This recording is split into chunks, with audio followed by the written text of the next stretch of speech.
নমস্কার সকল দর্শকবৃন্দকে। আজ 15ই আগস্ট, স্বাধীনতা দিবস। 78 বছর বর্ষ উদযাপন হচ্ছে। প্রত্যেককে জয় হিন্দ, বন্দে মাতরম। সকলকে আমার এই চ্যানেলে স্বাগত জানাই এবং প্রত্যেকেই নিশ্চয়ই শ্রী শ্রী পদ্মাবতী মায়ের কৃপায় কুশলেই আছে। মা মনসা দেবী পুজো। মা মনসা দেবী হচ্ছেন শিবের প্রিয় কন্যা।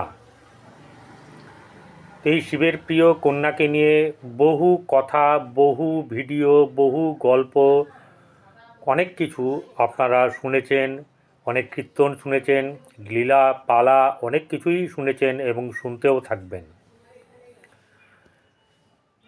তার জন্ম বৃত্তান্ত নিয়ে, মানে মা মনসা দেবীর জন্ম বৃত্তান্ত নিয়ে অনেকের মনে সন্দেহ থাকায় তাকে পূর্ণ দেবীত্ব দিতে অনেকেই অস্বীকার করেন। যদিও মহাদেব চেয়েছিলেন যে তিনি স্বর্গের দেবী হন, কিন্তু মা মনসা দেবী দীর্ঘ প্রচেষ্টা, নানা কষ্ট, দুঃখ, পরীক্ষা ইত্যাদি দেওয়ার পরে তার প্রচুর ভক্তকুল তৈরি করেন আমাদের এই বিশ্বে।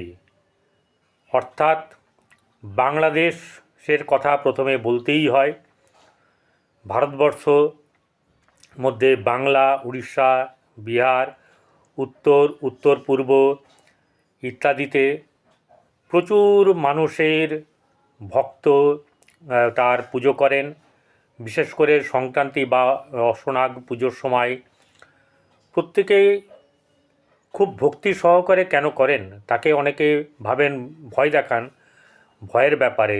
কিন্তু সত্যি কথা বলছি, মা মনসা দেবী ভয়ের দেবতা নয়। মা মনসা দেবী সর্পের দেবীও নন।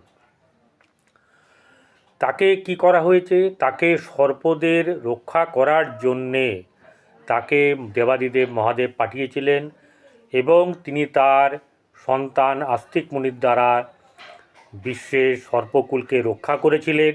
তার জন্যে সকলে তাকে মা বলে ডাকেন এবং বাসুকী নাগ তার ভগ্নী হচ্ছে গিয়ে আপনার এই মা মনসা। চারটিখানি ব্যাপার নয়। এই বাসুকী নাগ কিন্তু শিবের গলাতেই কিন্তু থাকেন। মনে পড়বে অনেকের অনেক কথাই, গ্রামাঞ্চলে অনেক কিছু আপনারা শুনেছেন। মা মনসা দেবীকে পুজো করলে তিনি অল্পতেই সন্তুষ্ট হন। বিশেষ করে এখানে একটা জিনিস উল্লেখ করতে হয়, যেটা হচ্ছে যে বাংলাদেশের মানুষেরা এই মা মনসা দেবীকে নিজের ঘরের দেবী করে, নিজের মেয়ের মতন করে তার পুজো করে। খুব সুন্দরভাবে তারা পুজো করে, ভয়ে নয়, ভক্তিতেই। আজ আমি যে কথা বলছি, আগামী পরশু 17ই আগস্ট অর্থাৎ 32শে শ্রাবণ সংক্রান্তিতে বহু জায়গাতে মায়ের পুজো হবে। কারণ আমি জড়িত থাকি আপনার হচ্ছে গিয়ে কাটোয়া লাইনে যেতে জিরাট স্টেশনের কাছে, অর্থাৎ বলাগড় থানা জিরাট স্টেশনের কাছে মা মনসা দেবীর মন্দির আছে, বিখ্যাত মন্দির, যেখানে জাগ্রত মন্দির। সেই মা মনসা দেবীর কাছে আমিও যাই।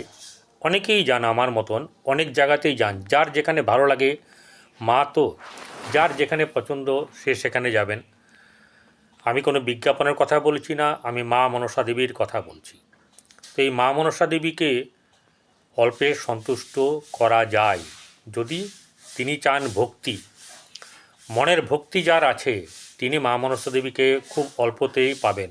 শিবকন্যা না, শিব যেমন অল্পতে সন্তুষ্ট হন, তেমনি মা মনসা দেবীও অল্পতে সন্তুষ্ট হন। তাই একটা জিনিস হচ্ছে গিয়ে উপাচার যা লাগে, যা পুজোতে নিয়ে যাবেন আপনার মন ভরে তাই দিতে পারেন। কিন্তু তিনি পদ্মফুল, ফুলের মধ্যে পদ্মফুলটা ভালোবাসেন এবং তাকে যদি কিছু না দিতে পারেন অন্তত 5 রকম মিষ্টি 5 রকম ফল দিয়েও পুজো করা যায়। তাকে যদি ভালো করে ভক্তি সহকারে ডাকেন, প্রত্যেক ঘরে ঘরে প্রত্যেকেরই প্রয়োজন এই মা মনসা দেবীকে। কেন জানেন? আসল সত্য হচ্ছে তার জন্মই হয়েছে আমাদের এই পৃথিবীর মনুষ্যকুলকে রক্ষা করা এবং তাদেরকে মানে কুপথ থেকে সুপথে ফিরিয়ে নিয়ে আসা এবং মোক্ষ প্রদান করা। এই ব্যাপারগুলো কিন্তু অনেকেই জানেন না, অনেকে বুঝতে পারেন না। মা মনসা দেবীর পুজো করেন, খুব ভালো জিনিস। প্রচুর মন্দির আছে, প্রচুর ভক্ত আছে। বিশেষ করে আজকে একটা কথা বলতে বাধ্য আমি, যে আমাদের পশ্চিমবাংলায় যত পুজো হয় তার থেকে বেশি হয় বাংলাদেশে।